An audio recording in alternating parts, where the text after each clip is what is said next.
digitalization. Now, at the same time, RMK13 has laid down strategic reforms from public sector transformation and energy transition to strengthening the role of MSMEs and building an inclusive high-income economy. Now, to discuss the ongoing ASEAN momentum and the reforms introduced under RMK13, we'll be joined shortly by our guest from the University of Nottingham, Malaysia. But before that, we move further on today's topic. Here are some news updates. Now, Budget 2026 to be tabled this October will be aligned with the implementation of the first year of the 13th Malaysia Plan. Now, Prime Minister Datuk Seri Anwar Ibrahim said this is to ensure the country's development trajectory is consistent with the medium-term policy framework introduced earlier. Now, according to the Prime Minister, the upcoming budget would focus on two key aspects, namely raising the spending ceiling to drive growth and strategic investments, and increasing the priority floor to safeguard the well-being of the RAKYAT, especially low-income groups. Now, speaking at the Budget 2026 engagement session today, the Prime Minister said rising the ceiling strategy would continue to spur investment and economic growth. Now, while the floor approach would guarantee improved access to basic services like education, healthcare and minimum income in line with the government's reform agenda. Now, moving on to Market Watch, most ASEAN stock markets opened mixed today and amid improved investor sentiment across the region. Now, for the ASEAN stock market analysis, let's follow the report from Muhammad Shakil Haziq Muhammad Zubil, remiser from the Malaysian Bumiputra Remiser Association Pribumi.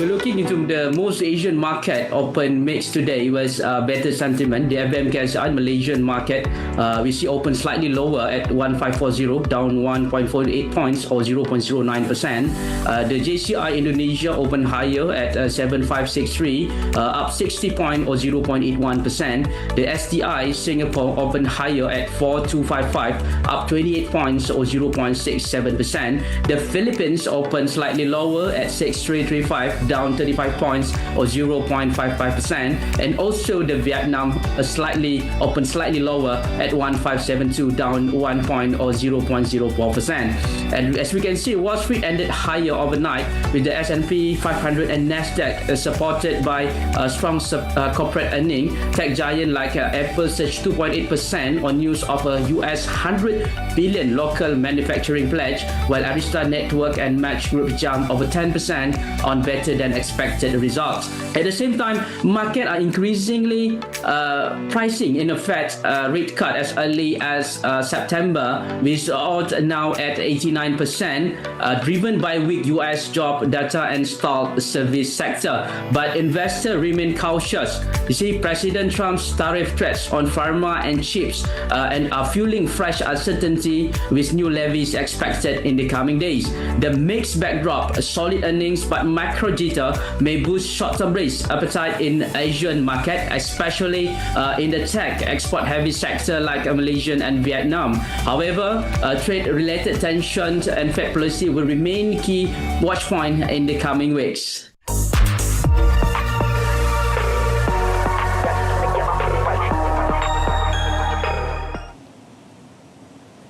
Up next, an in-depth look at our ASEAN Brief segment.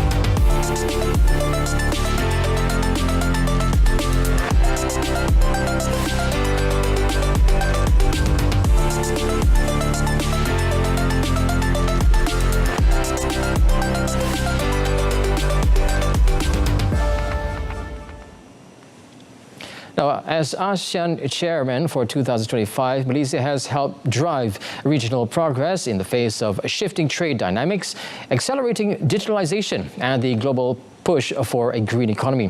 Now, from deeper economic integration to advancing sustainable goals, ASEAN is making real progress, and Malaysia is right at the center of that momentum.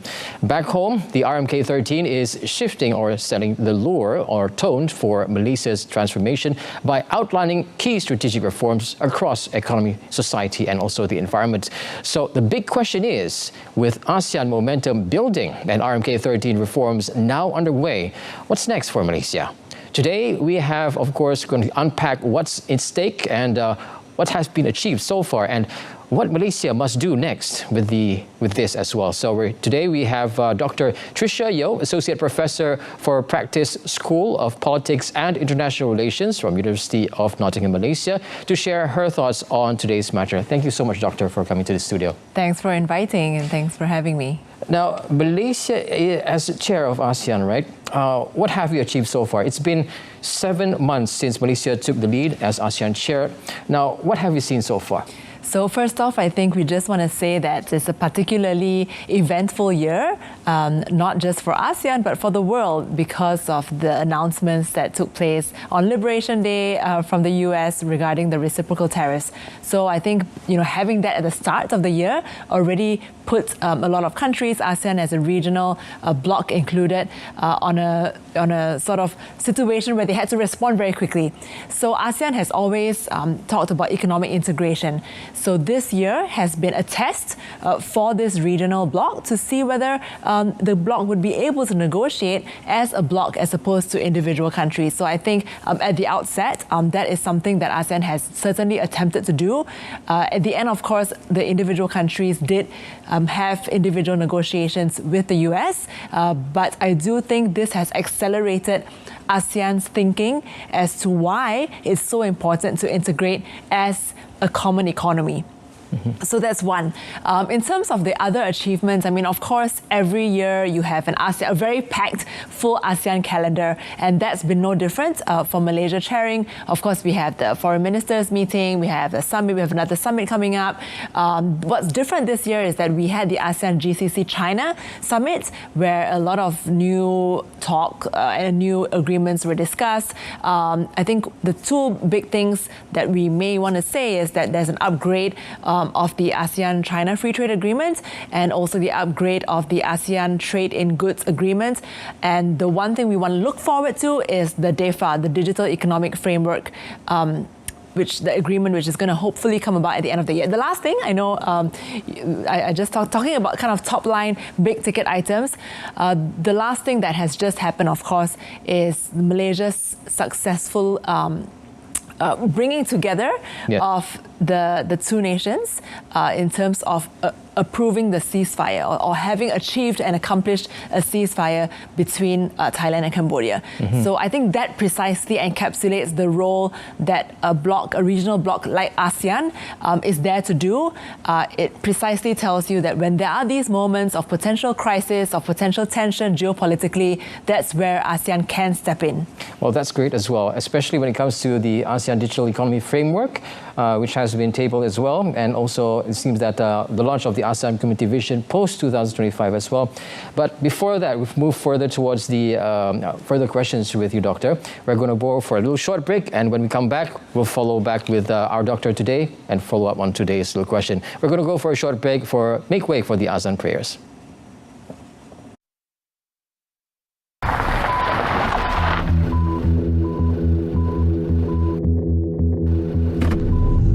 Papa, itu kan lampu merah.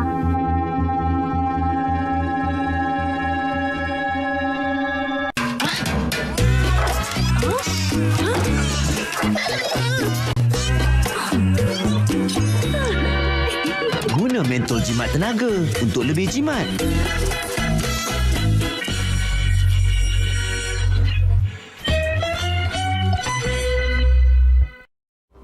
Terlepas dari siaran program-program menarik di RTM, jom saksikan semuanya di RTM Klik.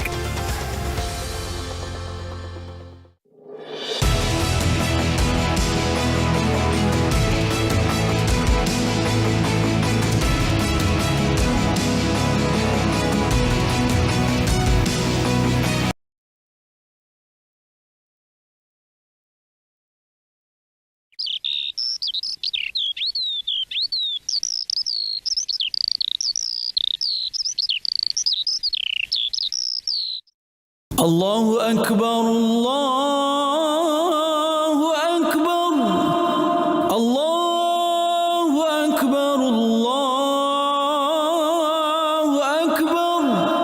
Ashhadu an la ilaha illallah.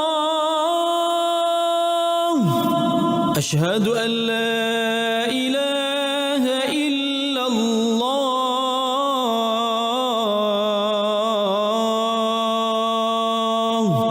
أشهد أن محمدًا رسول الله. أشهد أن محمدًا رسول الله.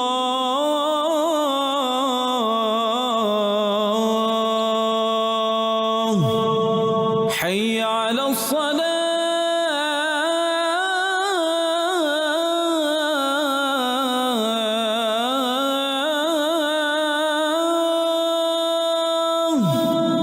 حي على الصلاة.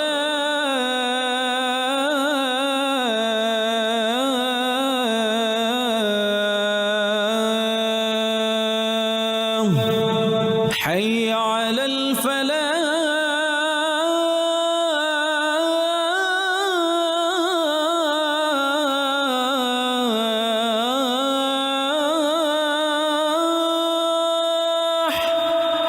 حي على الفلاح.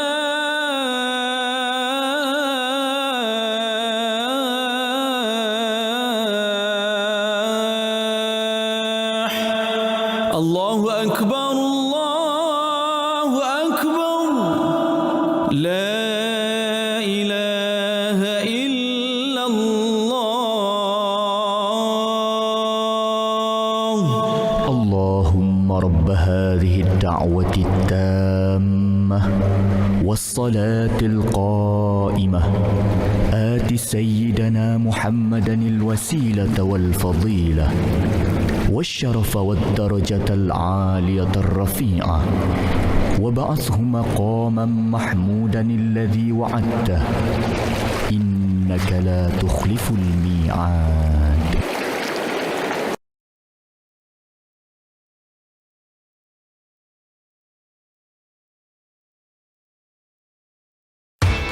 Mencari pakej terbaik untuk mempromosikan jenama anda? Kami ada 5 pilihan pakej menarik yang mampu memenuhi keperluan anda. Hanya untuk tempoh terhad. Jadi tunggu apa lagi? Hubungi kami sekarang untuk keterangan lanjut.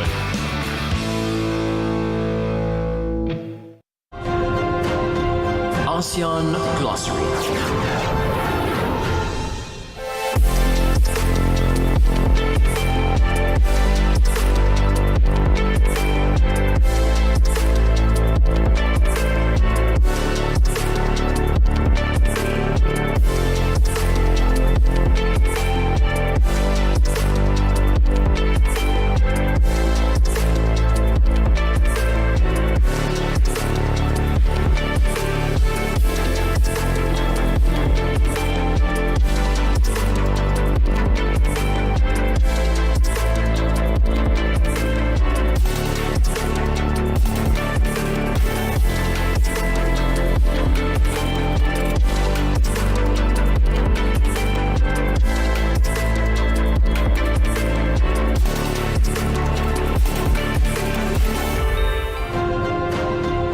Asean Glossary. Welcome back. You're watching Biz Malaysia, and just one day away, ASEAN will celebrate its 58th year of unity and progress. Now, as chair of ASEAN for 2025, Malaysia stands ready to continue to lead with purpose, championing inclusivity, sustainability, and also regional solidarity. Now, before the break, on ASEAN Brief segment, we are discussing on ASEAN wins, RMK13 moves, and what's next. Now, with our guests in the studios today, we have Dr. Tricia YEOH, Associate Professor of Practice School of Politics and International Relations from University of Nottingham, Malaysia. Once again, thank you so much for coming to the studio. Now, moving on to today's little question. Now, we keep hearing that Malaysia has been able to actually bring ASEAN countries closer together, especially with all trade tensions lately. So how do you foresee that? So as I mentioned in the earlier segment, ASEAN has always been this entity that people call out, right? It's unclear what its main objectives are. It's not like the EU. It doesn't have a common currency. It doesn't have the kind of security protocols and arrangements that the EU does. But like I said, I think it's really this year that you start to see the value and the benefit of having a regional entity, like a platform. So people might say that, okay, what has it actually done? But I think the alternative might be challenging as well, right? Like without such an entity, without such a regional platform, it would be very difficult for the nations, especially smaller nations within the region, smaller in terms of both geographic size, in terms of you know the impact and influence that it has politically. And it's simply in terms of trade as well. So the theory has always been that if you pull these countries together, you have like a great economic powerhouse. So in terms of bringing the countries together, I think this is where I think the smaller nations would actually definitely feel that they value this partnership more. The bigger nations would need to be able to provide that leadership, right? Mm-hmm. So for the smaller nations to actually feel that there is regional leadership that was taking shape. So an example, again, if you're talking about the ceasefire, you know, with Thailand and Cambodia, I think it would be difficult to imagine if there was no ASEAN in place. You know, could Malaysia, so yes, Malaysia as a slightly bigger economy in this respect, would Malaysia have been able to successfully negotiate and broker that deal, like if not for ASEAN in place? Exactly. And since we're welcoming also Timor-Leste into the picture, wouldn't you think that it will be quite intricate as well? It's been more than 50 years that we have established ASEAN, and it seems that we're the 5th largest economy in the world with combined gross domestic product of $3.7 trillion US dollars. Now, would you think it will be much more difficult in terms of making agreements and all that? No, in fact, I think ASEAN as a whole has been negotiating agreements with other parties, with China, you know, it's with the US, and I think the US would probably see this entity, as you mentioned, the 5th largest global trading nation in the world, would see it as a larger economic powerhouse as opposed to dealing with singular individual countries on a, you know, one-by-one basis. It's interesting that you mentioned about the US. Seeing that Donald Trump might be showing up, how do you think that that's going to actually change the mood or direction of the summit? I think many of the countries and the leadership are still very circumspect. As we all know, we've just seen the announcements of the newly negotiated tariffs. In fact, these new reciprocal tariffs that have been announced for Malaysia, of course, we know it's gone down from 24% to 19%. That's going to be rolled out today. So not just on that front, but on the other front as well, right? Like the kind of perception that not just Malaysia, but many Southeast Asian countries have towards the US with regards to their foreign policy, especially what has happened in Gaza and in the Middle East. So welcoming Donald Trump to Malaysia, on the one hand, is necessary because you can't shut off, by the way, the largest export market for Malaysia. Yeah. You can't shut off a very huge investor into Malaysia. But at the same time, it comes with a lot of cultural misgivings. We saw as well the ambassador that the US has chosen to come to Malaysia. I think the sentiment locally would be very mixed, and I would say circumspect. And what happens when Trump actually arrives in Malaysia, I expect that there will be a lot of consternation among the locals. Now, how is Malaysia planning to actually balance strong ties with the US under Trump, and while still staying close to China as well? How do you think that's going to go? So if you look at, again, the renegotiated tariffs that have just been announced, I think 19% Malaysia was successful. So again, you know, congratulations to our MITI and the Minister Tengku Zafrul for having worked very hard to negotiate this down.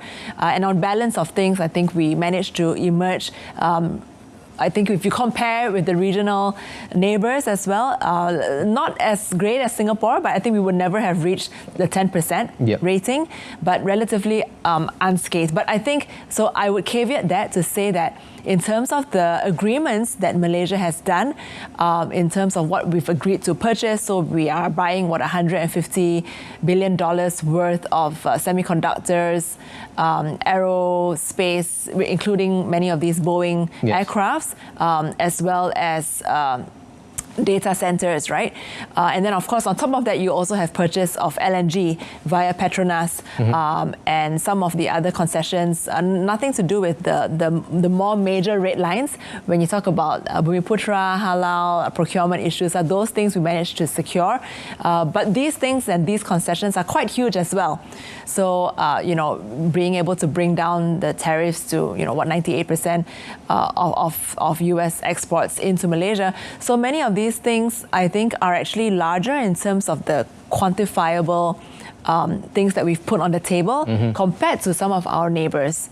Now, do you think this next meeting could actually add or probably be much more of a deferment towards the 19%? Should there be a concern for Malaysia to actually US come to Malaysia? Should we think that 19% could be just part of it?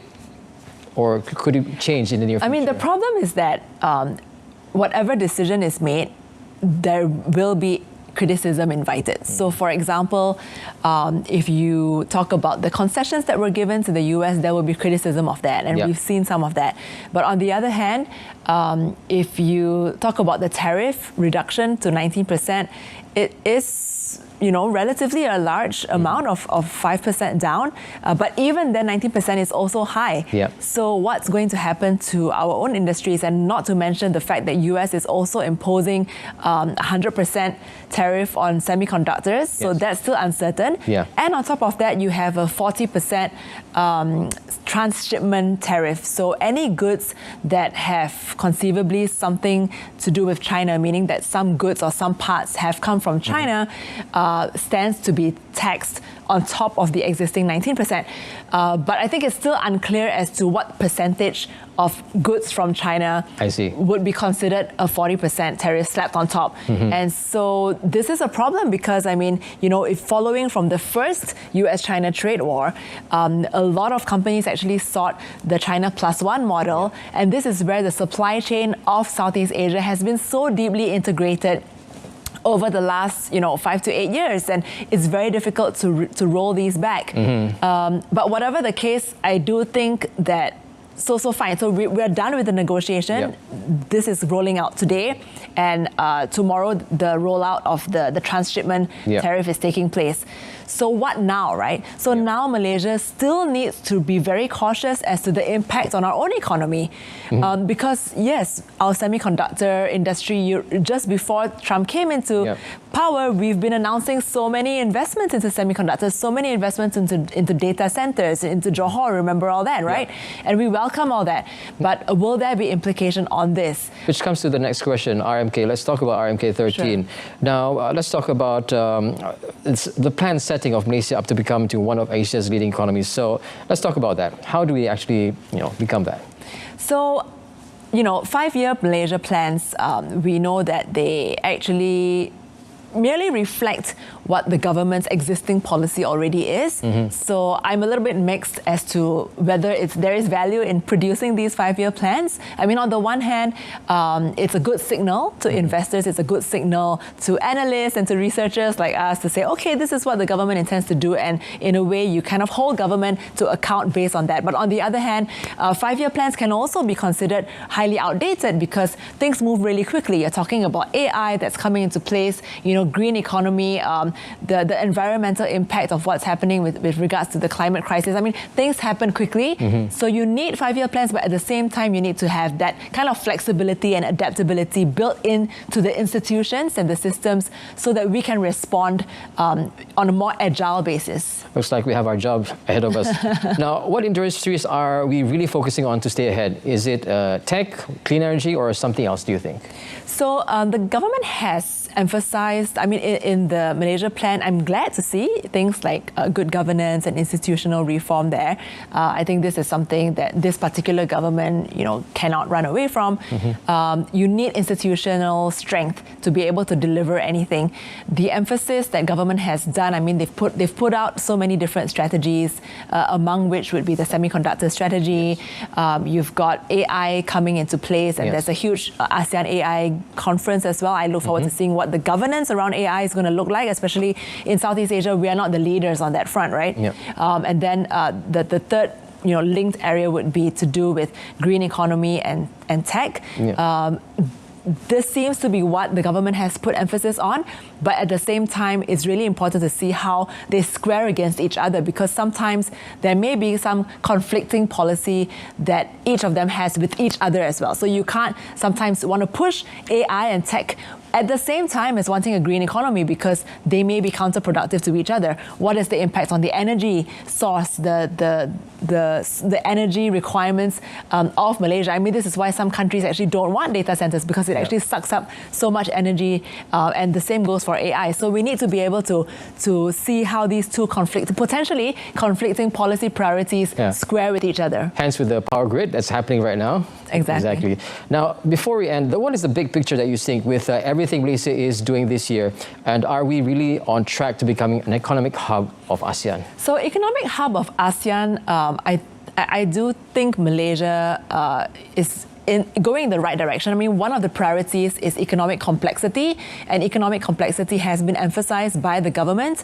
But and the theory, of course, is that if you make the economy more complex, then you're going to increase wages, you're going to uplift the economy more generally. I think my bigger concern here is the fiscal sustainability story, which, government has to stay on track, right? Stay on track when it talks about subsidy rationalization, when it talks about, reducing subsidies on petrol, for example, like stay the course, don't be too distracted, or I mean, I understand that there are political concerns here, but the final thing is that, the concessions that we've made to the US, how is that going to impact upon, for example, our fiscal deficit, our debt to GDP, limitations, which, by the way, have been spelled out in a Public Finance and Fiscal Responsibility Act. So the fiscal squeeze, while at the same time having to deal with the global impact of this trade war, I think that's the priority that any government coming into power will have to deal with. Looks like that we have a lot on our table as well. So hopefully that everything goes well. But the take of it is that we're going the right trajectory, and hopefully that we can follow through to that. All right. So with that, of course, thank you very much to our guests here. That's all the time that we have for Biz ASEAN. And thank you very much for joining us. Thanks to our guests, Dr. Tricia Yeoh from University of Nottingham, Malaysia, for coming to the studio. And once again, Biz Malaysia airs every Monday through Thursday via Berita RTM and TV1, in addition to Facebook Live and also YouTube Malaysia. Now, I'm Otto Othman, Malaysia Madani, RAKYAT DISANTUNI. Thanks for watching.